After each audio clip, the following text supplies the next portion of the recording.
તો આજે તો બનાવવાનું છે લીલા ગુમલાનું શાક આપણે. તો લીલા ગુમલા આપણે છે ને સારા પાણીએ ધોઈ નાખ્યા છે, પાણીએ સાફ પણ કરી નાખ્યા ને આવડું તવિયું લઈ લીધું. તો આપણે તવિયાની માલપા બનાવવાના છે. તો આ મસાલા બધા ચાર કરીએ છીએ આપણે.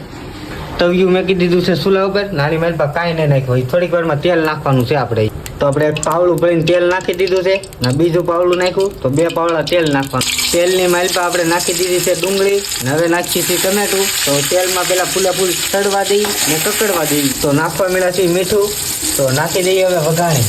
તો હવે નાખવાની છે આપણે હળદર. તો 1 ચમચી ભરીને હળદર નાખી દઈએ. તો આપણે વાટેલું જીરું છે, તો વાટેલું જીરું પણ નાખી દઈએ. હવે ગરમ મસાલો નાખવાનો છે આપણે.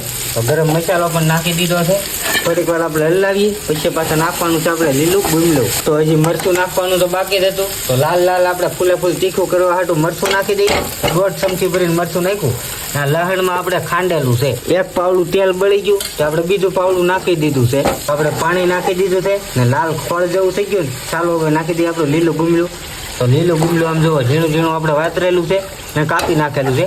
તો આમને છે ને સડવા દઈ, થોડીક વાર આપણે વેટ કરવી પડશે તો આપણે સડી જાય. ને અત્યારે છે ને જે આપણે નાખ્યું છે તો આ ટાઈપનું આવે ને પછી આપણે સડી જાય ને તો કી ટાઈપનું દેખાય નહીં, હું તમને બતાવતો રહી. તો છે ને આપણે છે ને લીલા ગુમલાનું શાક બનાવ્યું ને આ ટાઈપનું દેખાવા મળ્યું. પહેલાં કી ટાઈપનું દેખાતું હતું, અત્યારે આ ટાઈપનું દેખાય છે. તો આ શાક છે ને રેડી થઈ ગયું. હવે તરત ખાવા મળવાનું હોય.